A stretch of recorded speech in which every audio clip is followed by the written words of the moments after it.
TV 999 news కి స్వాగతం. దివంగత మహానేత మాజీ ముఖ్యమంత్రి వర్యులు డాక్టర్ వైఎస్ రాజశేఖర రెడ్డి గారి 76వ జయంతి సందర్భంగా వినుకొండ నియోజకవర్గం వినుకొండ పట్టణంలోని చెక్ పోస్ట్ సెంటర్ నందు వైఎస్ఆర్ విగ్రహానికి పూలమాలలు వేసి ఘనంగా నివాళులర్పించిన అనంతరం ఏర్పాటు చేసిన పులిహోర పంపిణీ కార్యక్రమాన్ని ప్రారంభించిన YSR Congress party PSC member Vinukonda మాజీ శాసనసభ్యులు శ్రీ బొల్లా బ్రహ్మనాయుడు గారు, నియోజకవర్గ స్థాయి నాయకులు మరియు మండల నాయకులు తదితరులు పాల్గొన్నారు మరియు అభిమానులు పాల్గొన్నారు.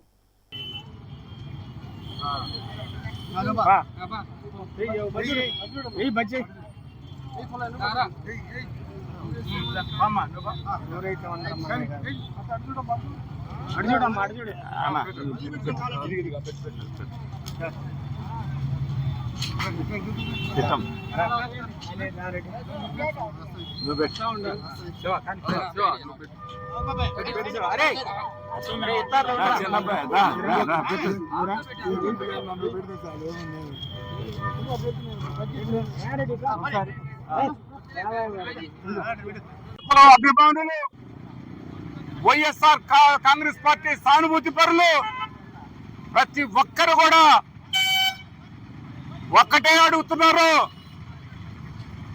వెన్నెల పక్కన చీకటి ఉంటది, మీకు చీకటి రోజులు రాబోతున్నాయని కూడా ఈ సందర్భంగా తెలియపరుస్తున్నా. వెలుగు వస్తుంది. వైఎస్ఆర్ కాంగ్రెస్ పార్టీ ప్రజలకి మంచి చేస్తుందని కూడా ఈ సందర్భంగా తెలియపరుస్తున్నాను. ఒక్కటి బట్టికి వాస్తవం, రైతులందరూ కూడా ఈరోజు పూర్తి స్థాయిలో కష్టాల్లో ఉన్నారు. మీరు కొంటానన్న ధాన్యం కొనలేదు, మీరు కొంటానన్న మామిడికాయలు కొనలేదు, మీరు కొంటానన్న మిర్చి కొనలేదు, మీరు కొంటానన్న పొగాకు కొనలేదు.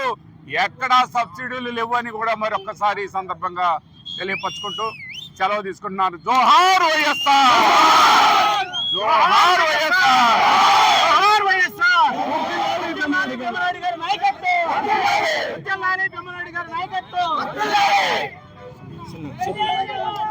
ఏందంత ఆ దివంగత నేత మన ప్రియతమ నాయకుడు రాజశేఖర రెడ్డి గారి జయంతి సందర్భంగా ఈ వేడుకల్లో పాల్గొన్న ప్రతి ఒక్కరికి పేరు పేరున హృదయపూర్వక నమస్కారాలు తెలియపరుచుకుంటున్నాను.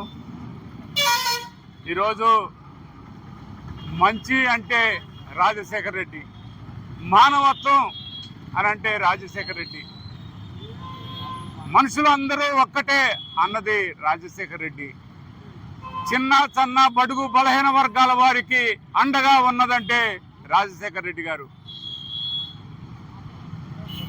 ప్రతి పేదవాళ్ళ గుండెల్లో స్థానం సంపాదించుకుంది ఎవరయ్యా అంటే రాజశేఖర రెడ్డి గారు. ఇలా చెప్పుకుంటా పోతే ప్రతి రైతు గుండెల్లో రాజశేఖర రెడ్డి గారు ఉన్నారు.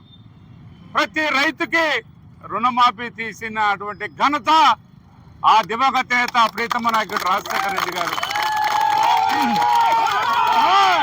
ఎక్కడ కూడా ఎప్పుడు కూడా రాజశేఖర రెడ్డి గారు అంటే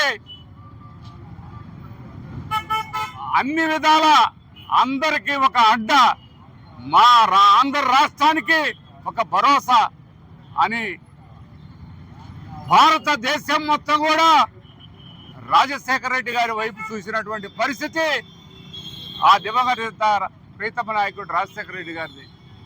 అదే కాదు, ఇంకోటి చెప్పాలి. ఈరోజు చూస్తే ప్రతి రైతు ఎన్ని కష్టాల్లో ఉంటాడో ఒక్కసారి గమనించాలని ఈ చంద్రబాబు నాయుడు గారిని కోరుతున్నాం. చంద్రబాబు నాయుడు గారు ఒక ధాన్యం తీసుకో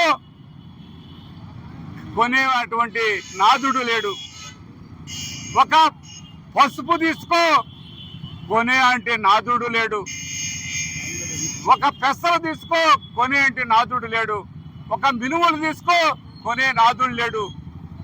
అదే విధంగా మిర్చి చూసుకో కొనే నాదుడు లేడు, టమాటా చూసుకో కొనే నాదుడు లేడు, కింద పారిపోతున్నారు.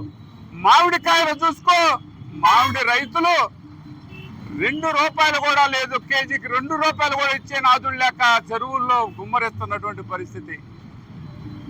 ఇదా నీ పాలన? ఇదా నీ అభివృద్ధి?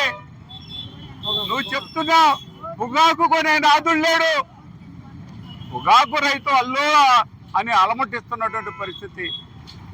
ప్రతి ఒక్క రైతు ఇవాళ నువ్వంటే, ఈ పాలన అంటే నిన్ను, నీ పాలనని, మీ నాయకుల్ని ప్రజలు ద్వేషిస్తున్నారు, దూషిస్తున్నారంటే మరొకటి కాదు, నీ పాలన అద్దుమాన పరిస్థితుల్లో ఉందని ఈ సందర్భంగా తెలియపరుస్తున్నాం.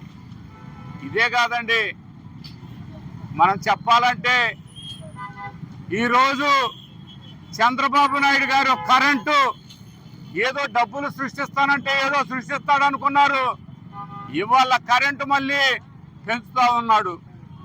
ఇండస్ట్రీ కరెంటు డిపాజిట్లు పెంచుతా ఉన్నాడు. ఇండస్ట్రీ ఛార్జీలు పెంచుతా ఉన్నాడు. చిన్న బడుగు బలహీన వర్గాల వారికి కరెంటు ఛార్జీలు పెంచుతా ఉన్నారు. ఏంటయ్యా అంటే, ఎవడైతే ఒకడు మాట్లాడాడో నీ మీద ఏదో విధమైనటువంటి అక్రమ కేసు బనాయించడం. నిన్న పల్నాడు విషయంలో మమ్మల్ని అందరినీ కేసులు పెట్టారు. మేమేం చేశామని అడుగుతూ ఉన్నాం. ప్రజాప్రతినిధులు ప్రజల్లోకి వెళ్ళకూడదా అని అడుగుతూ ఉన్నాం. ప్రతిపక్షం ప్రజల్లోకి వెళ్ళకూడదా అని అడుగుతూ ఉన్నాం. చంద్రబాబు నాయుడు గారు, మీరు మీ ఎమ్మెల్యేలు మీరు చేస్తున్నటువంటి అరాచకాలకే అడ్డు మాట్లాడితే లోపల వేసి కొట్టిస్తారా? ఇదే మీ పాలన అని ప్రశ్నించే గొంతుని నొక్కాలని చూస్తారా? ఇదే మీ పాలన అని అడుగుతూ ఉన్నాను. ప్రతి ఒక్కరికి ఒక్కటే చెప్తున్నా, వైఎస్ఆర్ కాంగ్రెస్ పార్టీ కార్యకర్త మిమ్మల్ని చూసి బెదిరిపోయే రోజులు పోయినాయి. కొట్టండి, కొట్టించుకుంటాం. జైల్లో పెట్టండి, మీరు అక్రమ కేసులు పెట్టినా ఐ డోంట్ కేర్ లేదు అని సందర్భంగా తెలియపరుచుకుంటూ